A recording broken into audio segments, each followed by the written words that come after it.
일단 수유 거부가 있으면 제일 먼저는 정상적인지 뭔가 개입을 해서 확실히 늘려야 하는 어떤 질병에 해당하는 문제가 있을지를 확인해야 되겠는데,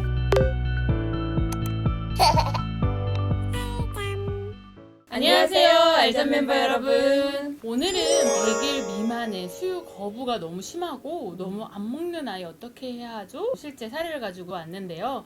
이 아이는 여아이고 원령은 이제 80일 되었고 신생아티를 이제 벗은 지 얼마 안 된 아기죠. 현재 체중은 5.9kg고 태어났을 때 출생 시 체중은 3.73이었습니다. 태어날 때도 크게 태어났고 지금도 작지 않네요. 네, 좋은 편입니다. 질의 내용이 이랬어요. 회당 수유 시간이 너무너무 길고 어떻게 해도 수유 시간은 줄어들지 않아요. 지금 이 아이는 분유 수유를 하고 있고요. 그리고 회당 총 수유량은 많으면 700인데 적으면 500 왔다 갔다. 편차도 좀 심하고 밤중 수유를 먹여봐도 뭐 70에서 80 정도밖에 안 먹고 낮수는 최대 130밖에 먹지 않아요. 그러면 어떻게 이 수유 거부를 좀 줄일 수 있을까요? 요새 알잠 육아 질문에 이 수유 거부 문제 이야기들이 정말 많이 와요. 일단 수유 거부가 있으면 제일 먼저는 이게 질병적인지 아닌지를 확인을 해야 되겠잖아요. 정상적인지 뭔가 개입을 해서 확실히 늘려야 하는 어떤 질병에 해당하는 문제가 있을지를 확인을 해야 되겠는데, 아이는 괜찮아 보이는데 안 먹는 게 문제가 되는 경우는 변비가 있는 경우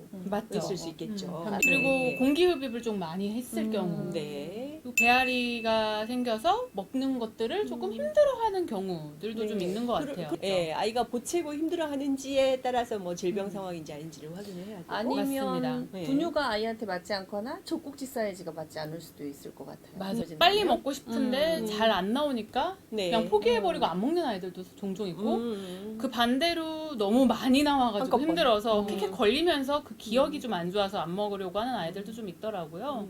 그런 경우가 있는데 이 경우에는 역시 어떤 솔루션을 줘야 될까요? 아이의 성장 상태가 지금 괜찮나? 그다음에 깨어있는 때나 잠잘 때나 아이가 편안해 하는가? 뭐 요걸 먼저 파악을 해. 그러니까 아이가 편안해 한다 그러면 이건 질병적인 문제는 아닐 것이다 라고 판단을 해야 할 것이고, 또 아이 체중 증가가 좋다고 한다면 뭐 걱정을 안 해도 되는 문제가 아닐까, 요런 판단을 가장 먼저 해야 될 것 같아요. 그럼 소장님 수유 시간이 길어서 지금 이 양육자는 고민인 거잖아요. 그럼 우리가 최대로 수유 시간을 몇 분 정도까지 가져가야 괜찮을까요? 보통 이 원령에 30분이라고 하긴 하는데요. 이제 저희가 권장을 정해줘야 되기 때문에 권장을 정해주는 게 따라오기가 쉽기 때문에 일단 여기까지는 하는 게 좋다라고 얘기를 하고 있지만 거기에 완전히 얽매일 필요는 없어요. 그렇지만 그 요 전에 이렇게 먹는 시간이 긴 아이들이 진짜 있어요. 네네. 이렇게 깨질 장난치면서 먹으면서 이렇게 긴 애들은 뭐 수유 간격을 좀 늘려보는 것도 방법이 되지 네네. 않을까요? 네. 배가 고파야 충분히 더 잘 네. 먹을 수 있기 때문에. 그리고 저는 데이터를 딱 봤을 때 이 아이는 밤중 수유 2회를 하고 있는데 회당 한 70에서 80 정도 먹고 있더라고요. 이 경우에 1회로 줄이는 게 좀 어떨까요? 괜찮을 것 같아요. 낮에 수유 텀도 뭐 3시간 유지한다면 3시간 반 정도 유지하고, 밤중에도 어차피 적은 양으로 2번을 먹인다고 하면 텀을 좀 벌려서 공복감이 있을 때 푹 먹이는 방법도 좋지 않을까 싶어요. 아이가 잠에는 문제가 없었지요? 네, 아, 뭐 그러면 잠 밤중 패턴은 수유. 너무 좋았던 것 그럼 밤중 수유 한 번으로 줄이기가 그렇게 어렵지도 않을 텐데 네. 그렇게 해봐도 되지 않을까 싶네요. 네. 근데 이 아이는 그런 솔루션을 주셨나요?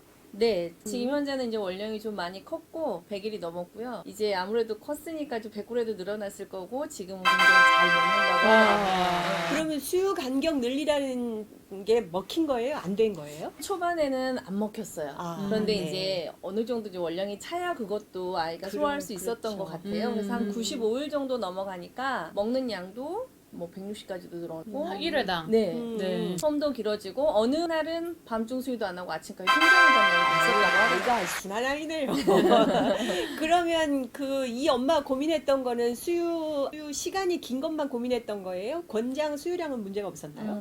권장량도 사실은 좀 부족한 편이었고 아. 수유 시간이 너무 길다 보니까 먹는 시간에 너무 스트레스를 많이 받으셨던 것 같아요. 엄마가 좀 지치기도 했겠네요. 네. 먹이고 재우고 돌았으면 또 먹여야 되는 시간이 올 수도 힘들죠. 있으니까. 그렇죠. 이 원령이 힘들고 또 이 원령은 산후 우울증이 많은 때이기도 하니까. 그리고 우리 한국 엄마들의 단점이자 장점인데 뭔가 먹는 거에 굉장히 많이 집착을 하시더라고요. 좀 더 잘 먹었으면 하는 바람에. 네, 그리고 우리 한국 엄마들은 그렇고 저도 그랬던 것 같은데 아이가 좀 통통하고 잘 먹었으면 하는 것이 내가 아이를 잘 키운다는 약간의 훈장 같은 그런 느낌도 있었을 것 같아요. 그러니까 아이가 잘 자라고 있냐 아니냐를 보려면 뭐 권장량보다도 성장 곡선을 데이터를 보시고 안심을 하는 그런 습관을 들이시는 것이 편하게 아이를 양육할 수 있지 않을까? 네. 이 아이의 케이스를 보면서 건강에 큰 문제가 없고 아이의 성장 곡선이 잘 우상향하고 있다라고 한다면 너무 걱정하지 않고 지금 100일이 지난 이 시점에 160까지 쭉쭉 잘 먹고 있다라고 하니까 일희일비하지 않는 그런 마음가짐도 정말 중요할 것 같습니다. 소장님, 이 아이 주실 수 있는 한 가지 솔루션이라면 어떤 솔루션이 이번에 제일 중요할까요? 성장 곡선을 잘 따라가고 있다면